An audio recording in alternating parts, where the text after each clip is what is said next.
되고 좋은 양부모님들을 우리가 많이 우리 사회에서 마련 준비되도록 제가 계속 연구하고 또 입양 아동들이 입양 가정에서 어떻게 성장하고 있는지 이런 부분들을 계속 연구를 하면 이 보육원에 있는 모든 친구들이 가정을 찾을 수 있을 거다 이런 아주 원대한 목표를 세우고 입양 연구에 헌신을 했었으면 좋겠지만 20년이 지나서 다시 돌아보니 여전히 우리 그 보육원에 있는 친구들은 여전히 보육원에 있더라고요. 그래서 그런 부분들이 너무 연구자로서 책임감도 들고 또 이렇게 그 고아원의 연대와 고아사랑협회가 당사자 목소리를 내기 시작하면서 저와 함께 20년 동안 같이 함께 했던 위대한 가족분들이 또 이제 도움도 요청하시고 부족하지만 다시 보육원 시설들의 연구를 하게 되었습니다. 그래서 지금부터 말씀을 좀 드리겠습니다. 이 연구는 저와 입양아동 발달에 관한 중간 연구를 했던 남서울대 최우성 교수님과 함께 했습니다. 저희가 연구는 이제 드리는데요. 연구의 필요성의 목적만 말씀드리면 사실 시설을 이제 그 보호 종료된 분들이 보호 종료된 이후에 본인들의 삶을 적극적으로 살아가기보다는 그 친부모 찾기에 많은 시간과 에너지를 쓰게 되고 아시다시피 우리나라 시스템이 친부모님에 대한 정보를 접근하기가 좀 그동안은 많이 어려웠습니다. 그래서 그런 부분 때문에 좀 힘들었고 또 다시 원가족을 만나게 됐는데 원가족 중에서는 뭐 여러 가지 더 힘들게 하는 분들도 사실 있었습니다. 그런 분들 때문에 힘들었고 또 결혼 우리가 이제 사회적 관계에서 가장 안정적인 관계를 형성할 수 있는 부분이 결혼과 가족이라고 생각하는데 이 부분에 대해서도 어려움을 겪고 있었고 지금은 이제 대학에 진학하는 친구들이 많지만 과거에는 저학력 그 다음에 이제 취업 준비 기간의 부족 이로 인해서 질이 낮은 일자리를 전전하는 상황들이 많이 있었고 취업이 됐어도 보육원 출신이라는 이유만으로 차별을 받기도 해서 또 빨리 퇴사하게 되는 이런 일이 많이 있었고 더 중요한 것은 이분들이 이제 많이 외롭고 심리적으로 불안하다 보니까 쉽게 주변 사람들한테 의지를 하게 되고 그래서 뭐 폭력이나 사기 피해를 받는 사례들도 좀 있었습니다. 그리고 최근에 이제 보건복부 보건사회연구 자료에 따르면 보호 종료 예정 아동의 42% 또 보호 종료된 분들의 50% 거의 한 50% 정도가 자살을 자주 생각한다 이런 이제 연구 결과가 있었습니다. 저희도 이 부분을 이번했는데 거의 비슷하게 반 정도가 굉장히 심리적으로 위기이다 이렇게 이제 나타났습니다. 그런데 이제 더 안타깝고 저희가 위기라고 느끼는 건 뭐냐면 이분들이 이렇게 자살에 대한 생각을 많이 하는데 특별히 대처하지 않았다라는 비율이 거의 40%에 육박한다라는 거죠. 그래서 우리는 지난 여름에 광주의 두 청년을 안타깝게 떠나보냈는데 어쩌면 우리는 매일 신문에서 다시 그 청년들을 만날 수 있다 이런 생각이 듭니다. 그래서 이거는 정말 잠재적으로 굉장히 심리적 위기에 처한 분들이 많다 이런 말씀을 드리고 싶고요. 자극적으로 하는 이야기는 아니다. 왜냐하면 이미 이제 그 복지부에서도 알고 있는 통계 자료라고 생각을 하는 그런 부분에 대해서 좀 경각심을 가지고 우리가 연구도 좀 제도 필요가 있겠다라는 말씀을 드리면서 다음 넘기겠습니다. 연구 방법은 아까 말씀드렸다시피 이제 설문조사로 구글을 활용해서 92명을 조사를 했습니다. 그리고 이제 면접 조사 저희가 좀 시간이 짧았기 때문에 많이 진행 못했고 그래서 개별 대면 면접과 비대면 면접으로 저와 최우선 면접을 진행했습니다. 그리고 지금부터 이제 시대별 보호 종료 아동의 현황을 좀 말씀드리면 이 자료도 이제 복지부 자료를 인용한 분인데요. 2010년도와 2019년까지 그 전체 아동 인구 대비 보호대상 아동의 비율을 보면 안타깝게도 보호대상 아동의 비율이 실제로 줄어든 것처럼 보이지만 2010년도에 3만 명, 2019년도에 2만 3천 명으로 1만 명 정도 줄어들었지만 이것은 절대적인 수치가 줄어든 것뿐이고 어차피 우리 아동 인구가 같이 줄었기 때문에 비율을 보시면 동일합니다. 그래서 우리가 이 부분에 대해서는 저는 연구자로서 정책을 하신 분들과 또 일반 시민들도 우리 사회에서 보호 아동에 대해서 좀 부족했다라는 부분을 많은 시간이 흘렀음에도 불구하고 제대로 보호하지 못했다 이 부분에 대해서 우리가 좀 생각을 해볼 필요가 있는 통계 자료라고 생각합니다. 그리고 시대별 보호대상 배경을 좀 살피면 1990년부터 5년 단위로 2020년까지 시대별 경향 빈곤 실직 확대로 인해서 보호대상 아동률이 50%에서 한 80% 굉장히 많이 증가를 했습니다. 우리가 많은 부분에 사회적인 제도를 사회 안전망을 합동했지만 여전히 빈곤이나 실직 이런 부분들 때문에 이 보호대상 아동의 정이고요. 반면에 미혼모의 아동, 비행이나 이런 부분도 줄었습니다. 그러면은 시대별 보호대상 보호 경향을 좀 말씀을 드리면 우리나라는 가정보호, 가정보호를 최우선시하고 있고 모든 전 세계적으로도 가정보호를 우선시하고 있고 아이들이 가정에서 성장할 권리가 가정인력 보호는 한 한 10% 1990년에서 20년까지 30년 정도 시간이 흐르면서 가정보호는 입양은 웬일인지 감소가 되었습니다. 그리고 보호는 그때나 지금이나 한 60에서 70%를 유지하고 있는 그런 통계 수치를 보여주고 있습니다. 그래서 이 부분도 우리가 좀 더 짚고 넘어가야 될 부분이라는 생각. 이 부분은 시설에 양육시설에 1명 정도 아이들이 현재 보호받고 있다라는 생각이 들고요. 1명 정도의 아이들 중에서 형제자매가 같이 있는 아이들이 있을 것 같습니다. 그래서 이제 우리 사회에서 1,000 가정이나 8,000 가정 정도가 있으면 이제 가정일탈이나 입양이 가능한 그런 수치라고 제가 봤을 때는 불가능한 숫자는 아니라고 생각이 됩니다. 그래서 우리가 생각하는 것보다 우리가 조금 노력을 기울이면 우리 아이들이 가정에서 보호받을 수 있는 그런 제도적 장치를 마련할 수 있을 것 같다. 이런데 그리고 보호아동 및 보호민간단체를 제가 조사를 했습니다. 이렇게 조사하게 된 계기는 저희가 인터뷰를 진행을 하면서 보호 종료한 성인들 분들 중에서 처음에는 이 보호 종료한 분들을 지원해 주겠다, 경제적으로 또 정서적으로 이렇게 이제 도움을 주겠다고 한 단체들 중에서 또는 종교도 마찬가지고요. 오히려 그곳에서 경제적 피해나 또 폭력 이 부분에 대한 피해 경험을 저희한테 이야기를 했습니다. 그래서 그런 부분들을 근거로 조사를 해봤더니 당사자 중심의 단체도 한 5곳 정도 있었고 사회적 기업에서도 보호 종료 아동의 취업이나 이런 부분들을 목표로 해서 지금 제공되고 있는 그런 사회적 기업 공교 및 사회복지기관에서도 요즘에는 그 보호 종료 아동에 대해서 관심들이 많이 있어서 다양한 사업들을 펼치고 있는 것으로 보였습니다. 정말 안타까운 사실은 이 조사를 진행하는 과정 맨 아래에 있는 단체 같은 경우에는 사단법인임에도 불구하고 홈페이지가 폐쇄가 되었습니다. 언론을 통해서 이 단체에서 보호받고 있던 보호 종료 성인들에 대한 폭력이나 이런 부분들이 이슈가 되었고 그래서 보호 종료 아동들이 과거에는 개인이 지원해준다 이렇게 정서적으로 지원해줄 것처럼 경제적으로 지원해줄 것처럼 이렇게 이제 도움을 주다가 피해를 받는 경우들이 있었는데 최근에 이렇게 우리가 그래도 믿을만하다고 보여지는 단체에서조차도 이런 부분에 대해서도 제도권에서 좀 더 관심을 가지고 관리를 할 필요가 있다 이런 말씀. 저희가 총 92명을 이제 조사를 했습니다.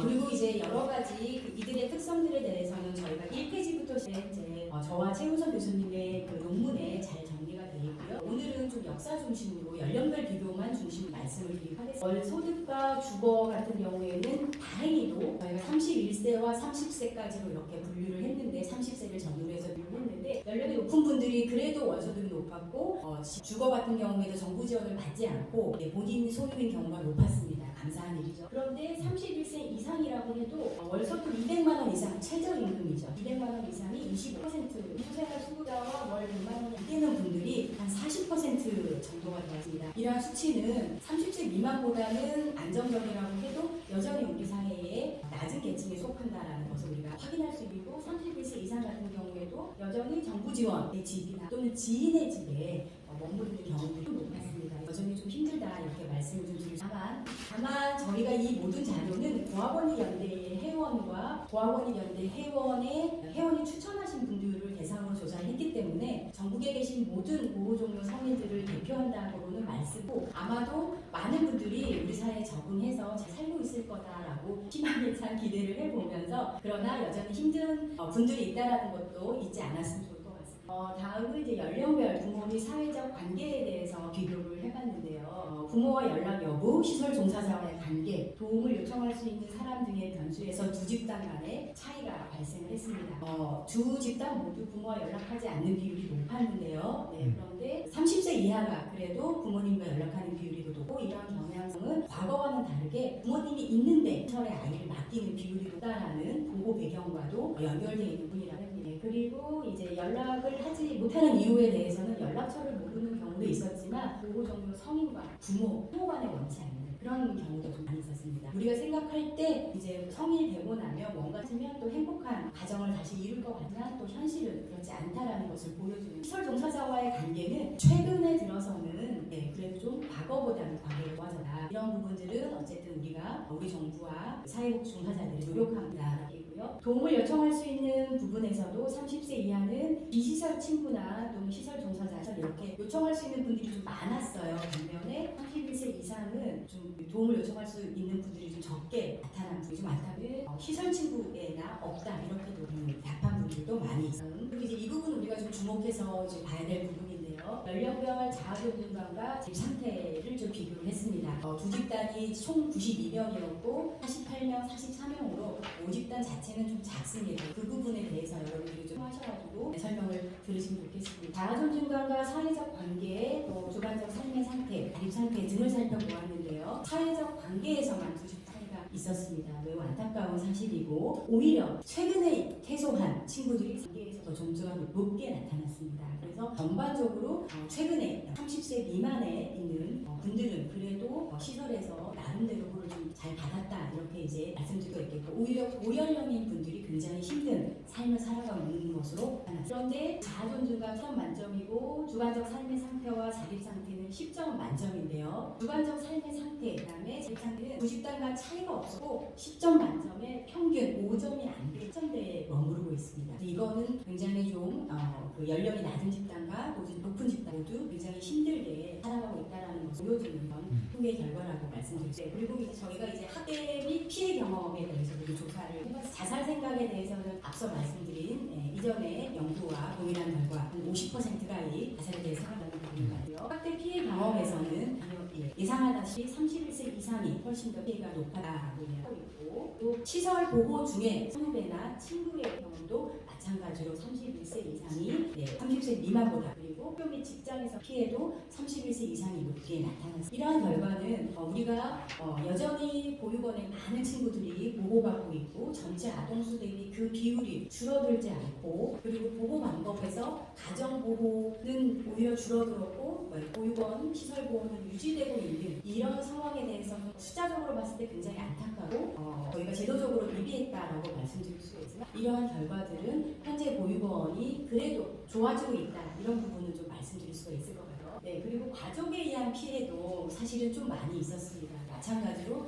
31세 이상이 가족 피해가 높았고 최근에는 당사자 단체들이 목소리를 내기 시작하면서 후배에게 이런 이야기들을 많이 해준 것 같아요. 원가족에 대해서 어떻게 대처해야 되는지에 대해서 그래서 좀 줄어들어 말씀드리고 그리고 제가 또 말씀드리고 싶은 거는 여기 이제 언론 다 가신 것 같기는 해요. 아까 많았는데 사진 찍는 분들이 지금은 없긴 한데 말씀드리고 싶은 거는 시설보호나 시설보호 아동에 대해서 그 편견을 야기하는 그런 자극적인 제목 아마 제가 이제 최근에 봤던 자료 중에는 성매매하는 누나 그리고 본인은 쓰레기통을 뒤지는 노숙자 이런 식의 표현을 했더라고요. 그들의 삶이 얼마나 힘들고 어려운지를 보여주는 제목이지만 그 제목을 보면 많은 사람들은 이분들이 너무 힘들게 사니까 우리가 지원을 해줘야 되겠다 이런 생각을 하기보다는 그렇지 시설분들은 여자분은 이런 여자분은 이렇지 이런 어떤 것을 각인시켜주는 효과가 있습니다. 그래서 부탁을 꼭 좀 드리고 싶습니다. 언론이 정말 역할이 중요한데 그 역할에 대해서 조금 더 깊이 있게 고민했으면 좋겠다고 말씀했고 연령이 낮은 집단이 편견을 경험했다라고 답변을 했습니다. 50% 이상이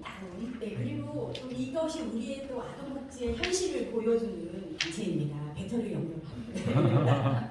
이 연령별 차이가 없었고 전체적으로 보면 가정보호가 45%, 그 다음에 시설보호가 36%로 가정보호에 대한 선호도가 높았습니다. 이 질문은 본인이 보호 당시로 돌아가서 보호 방법을 선택할 수 있으면 어떤 방법을 선택하겠습니까? 라는 질문이었어요. 제가 이제 이강 연구를 했고 또 가정보호가 중요하다고 모든 이제 연구자들도 얘기해서 저는 이제 그런 답변이 나올 거를 기대를 했는데 사실은 그렇게 나오긴 했습니다. 그런데 최근에 보면 시설보호에서도 30대 이하를 좀 보시면 시설보호에서 그러니까 젊은 친구들은 그러니까 지금 최근에 한 10년 내에 보호 종료된 친구들은 시설 생활들이 그렇게 나쁜 것만은 아니었다라는 생각이 들고 여기 또 하나의 면은 그동안에 가정이탈이나 입양에서 일어났던 어떤 안타까운 그런 사건들에 대해서 우리가 너무 또 우리 사회가 너무 그 안 좋은 부정적인 사건에 대해서 너무 언론이나 집중적으로 우리가 그 부분을 부각시킨 또 부작용이 아닐까 이런 생각도 듭니다. 그래서 반성을 또 하게 되는 그런 자료입니다. 근데 여기 보시면 모두 신뢰할 수 없음과 모름이 12%입니다. 그래서 우리 저를 포함해서 이 전문가장과 행정에서도 많이 반성하고 이 부분에 대한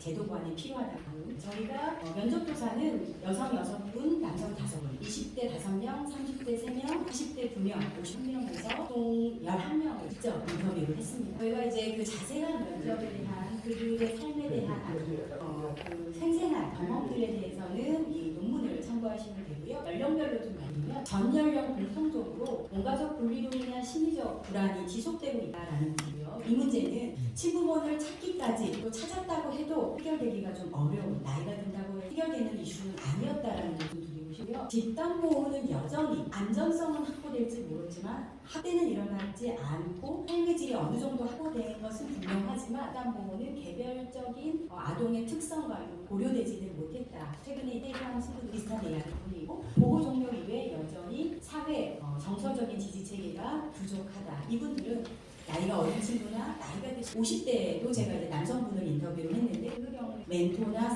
사회적 가족이 필요하다, 믿을 만한 어른이 필요하다. 어떤 친구는 이렇게까지 말했어요. 젊은 친구인데 보호 종료 성인의 삶은 사회에 나와서 어떤 어른을 만나느냐에 따라서 달라진다, 이런 이야기를 했습니다. 그래서 정말 우리가 경제적으로 지원해주는 건 너무 필요하지만 정말 우리가 믿을 수 있는 멘토, 또 사회적인 가족, 이런 부분들이 필요하다는 말씀을 드리고요. 그리고 보호 종료 후에 자기의 실패로 정부 지원으로 생계를 유지하는 비율이 젊은 친구들이 좀 높기는 했지만 여전히 나이 드신 분들도 다시 사회적으로 낮은 계층이 되는 이런 상황들이 좀 있습니다. 그래서 이 부분에 대해서도 우리가 좀 면밀하게 들여다볼 필요가 있겠다. 그래도 저희가 시설보호 한 70년 역사, 또 최근 들어서 한 30년 동안에 저희가 많은 노력들을 기울여 시설 내 폭력은 감소되고 있고, 그래서 보호의 안정성을 어느 정도 안전한 이 부분에 대해서는 어느 정도 확보되고 있다는 것을 저희가 통계 자료를 통해서도 그리고 면접 조사 확인할 수가 있었습니다. 그리고 선후배 관계가 또 많이 좋아졌어요. 과거의 선배는 무서운 존재였는데 이제 그들 중에 몇 명의 친구들이 시설 분위기를 바꾸면서 서로 지지하던 시스템으로 이제 가게 되면서 그런 분위기들이 자연스럽게 퇴소 후에도 이루어져서 정보를 공유하고 그룹 카톡방을 만들어서 서로 정보도 제공해주고 그리고 경조사도 챙기면서 정서적 지지를 하고 있는 그런 모습들을 볼 수 있었고, 한 친구는 굉장히 자랑스러워했습니다. 우리 시설은 이런 그 정보 공유가 잘 돼 있고 정서적 지지가 잘 돼 있어서 단 한 명도 자립정착금과 관련된 사기를 당한 적이 없다. 이거를 굉장히 자랑스럽게 이야기를 하는 거죠. 왜냐하면 다른 시설에서는 그런 일들이 많이 있으니까. 그래서 이런 부분들이 굉장히 필요하다라고 말하고, 그리고 또 이렇게 말하는 친구가 있었어요. 학비는 면제됐고요. 30대 초반 여성이었는데 학비는 면제였고, 그 다음에 생활비는 수급권으로 해결을 했고, 그 다음에 주거는 LH 경부 지원을 했습니다. 그래서 간간히 알바를 하고 교수님들한테 필요할 때마다 도움을 요청해서 본인은 가난했지만 힘들지는 않아, 이렇게 이제 고백을 하는 친구도 있었습니다. 그래서 제가 봤을 때는 현재 정부 지원이 완전하게 완벽하다라고 말씀드릴 수는 어렵겠지만 그래도 여러 가지 정보를 활용하는 친구들에게는 나름대로는 좀 효과가 있는 그런 부분으로 그래도 좀 노력했던 흔적들이 보여서 조금 안도의 웃음을 쉬었습니다. 네, 그래서 이러한 결과들을 올려주세요. 비교하고 제가 신규 정책 제안으로 4가지 정도이고 또 기존 정책에서 좀 보완돼야 될 부분에 대해서 몇 가지 말씀을 좀 드릴 텐데 뒤에 있는 부분들은 제가 생략을 좀 하도록 하겠습니다. 시간이 많이 지났으니까. 네, 제가 좀 강조드리고 싶은 부분은 시설보호 아동에게 심리사회적 부모, 법률적 책임을 지지 않더라도 그리고 모든 양육을 책임지지 않더라도 최소한 가정체험을 할 수 있는 1년에 최소한 계절별로 여름방학, 겨울방학이라도 가정체험을 할 수 있는 그런 심리사회적 부모를 좀 제도화했으면 좋겠다. 그리고 보호종료, 자립준비 청년들 또 보호종료 하신 분들에 대해 자립준비 청년 현재 우리가 5년까지 자립준비 청년으로 하고 있는데 이분들에 대해서는 정말 믿을만한 분들로 믿을만한 단체를 중심으로 해서 멘토 결연하는 것을 의무화 이렇게 하면 힘드실 것 같아가지고 활성화하겠습니다. 네. 그리고 최근에 제가 또 이제 그 면담하신 저한테 이제 그 면담을 요청하신 분들 중에 2분 정도가 그러니까 원래는 이제 한 분은 입양을 하려고 했는데 여러 가지 면에서 입양이 어려워서 보육경험 체험을 준비를 하시는 분인데 어떻게 하면 좋을지 그분도 입양을 하려고 했기 때문에 입양 커뮤니티에 계속 이제 확인을 하신 거고 저를 알게 돼서 오신 분이었고요. 또 한 분은 이미 가족이세요. 이미 가족인데 보육원에서 한 명의 아이를 또 입양해달라. 제가 아시잖아요. 너무 이제 많은 아이를 또 양육하다 보면 어려움이 발생할 수 있으니까 이분이 이제 입양은 어렵고 이미 입양한 자녀가 있으니까 가정체험을 또 하기로 하신 거예요. 그래서 왜냐면 입양 부모와 가정체험 부모의 다르니까 어떻게 준비하면 되는지 상담을 했습니다. 그래서 우리 사회에는 이렇게 따뜻한 마음을 가지고 준비된 분들이 분명히 있기 때문에 이런 부분들을 정부가 나서서 활성화하고 또 모든 자격 조건이라든가 처음에 준비 교육이라든가 상담이라든가 윤리라든가 이런 부분들에 대해서 표준화해서 한다면 훨씬 더 우리 보육원이 있는 친구들이 다 입양될 수는 없고 또 입양이 또 안 되는 친구 자격 조건 그러니까 여러 가지 입양에도 여러 가지 조건들이 있어야 되기 때문에 부모님 계신 분 아이들은 안 되는 거잖아요. 그래서 그런 부분들을 좀 보완할 수 있지 않을까 이런 생각. 제가 또 말씀드리고 싶은 거는 제가 이제 그 보호종료 친구들이나 시설 분들에게 좀 관심을 가지게 되면서 저희도 입양에서도 입양 사실 공개, 비밀 입양 이거 가지고 굉장히 이슈가 오랫동안 됐었거든요. 여전히 지금도 제가 예비 입양 부모 교육하면 여전히 비밀로 하겠다는 분이 아직도 계세요. 근데 저는 이 비밀과 공개의 이슈가 보호종료나 시설보호 친구들에게도 있을 줄은 몰랐는데 여전히 그래서 이게 공개라는 것, 시설 아동이라는 것이 밝혀지면 단순히 비밀이 드러났다 정도가 아니라 내 삶이 무너진다.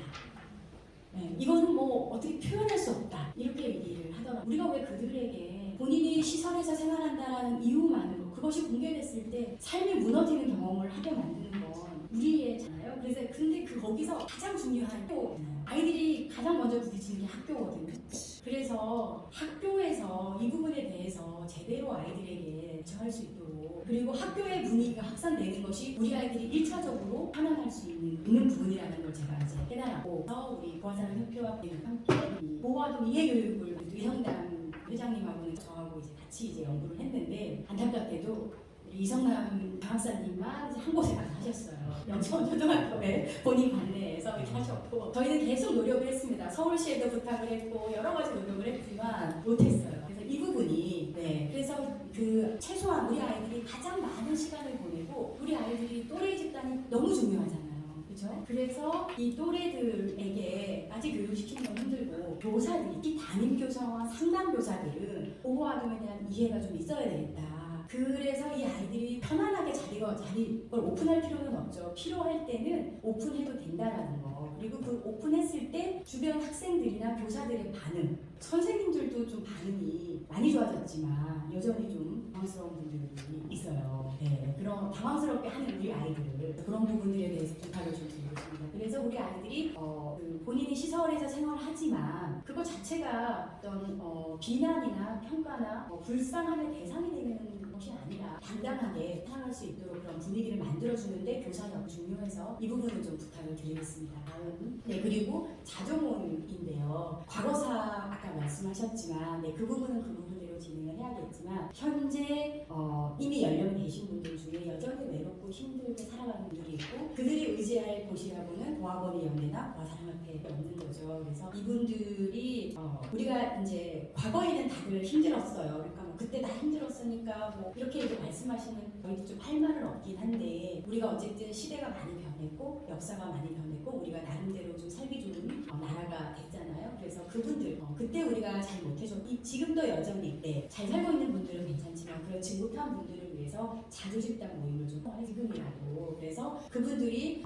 이런 외롭고 힘든 것을 자조집단을 통해서라도 좀 회복할 수 있게 그들이 좀 행복할 수 있도록 하는 부분에 이런 그 당사자 중 단체들이 역할을 할 수 있도록 지원을 좀 부탁을 드리고 아까 이거 말씀드린 부분이라서 인간관 실태 조사를 해야 될 것 같습니다. 저희가 입양 가족분들을 만나보면 이렇게 저한테 말씀하시더라고요. 최근에 교수님 요즘에 입양이 아니고요 보호 종료가 트렌드가 됐어요. 이렇게 그래서 많은 분들이 관심을 가지게 된 거예요. 그러다 보니까 부작용이 나타나고 있습니다. 그래서 이 부분들에 대한 관리도 좀 부탁을 드리겠습니다.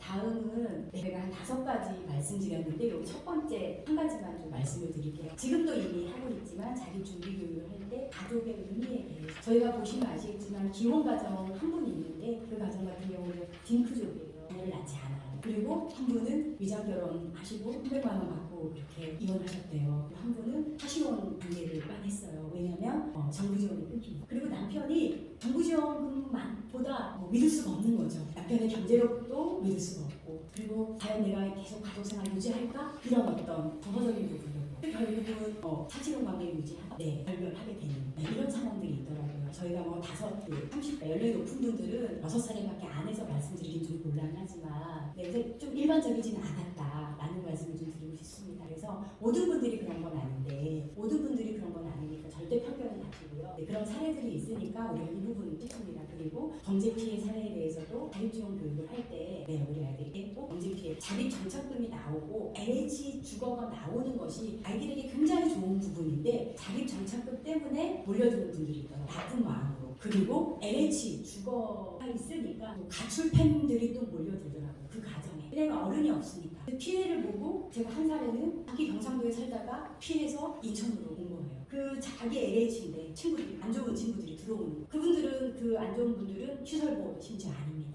이런 부분들에 대해서 우리가 조금 더 제도가 잘 작동할 수 있도록 기존에 있는 제도가 잘 작동할 수 있도록 들여다보는 거 필요할 것 같고 그 중에 하나가 준비교육할 때 좀 철저히 해주자라는 말씀 드리면서 마무리합니다.